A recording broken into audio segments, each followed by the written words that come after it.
నానోయ్ అన్నయ్య అన్నయ్య ఏంట్రా? ఓ నానోయ్ ఏంటి? జగనన్న జాబులు ఇచ్చేసాడన్నా, నాకు జాబ్ వచ్చిందన్నా. జగనన్న జాబ్లు ఇచ్చేసారు నాన్నగారు. జగనన్న దయతో నాకు జాబ్ వచ్చేసింది నాన్నగారు.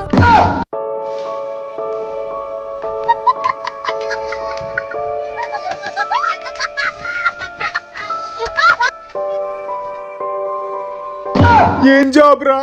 ఏం జాబ్ అమ్మా? రావాలమ్మా రావాలి. చేపలు, రొయ్యలు, పీతలు, జగనన్న చేపలు, జగనన్న చేప తింటే కేక, జగనన్న రయ్య రే కొండ్ర రేని అయ్యా. ఏంటమ్మా 2 కేజీలా? ఇప్పుడే వచ్చాయి ఫ్రెష్. పట్టు జగనన్న చేపలు. రావాలమ్మా రావాలి, కేజీ చికెన్ కొంటే గుడ్డు ఫ్రీ. రావాలి. ఎంత కావాలి మీకు? మీకెంత కావాలి? జగనన్న చికెన్ రేట్ ఎక్కువ, టేస్ట్ తక్కువ. జీతం ఎంతరా? ఎంత కొడితే అంత జీతం అన్నా. చేపలు చేపలే అని ఇలా ఎన్ని అమ్ముకుంటే అన్ని డబ్బులు నాన్నగారు. తక్కువ చేసిండు రాజన్న కొడుకు.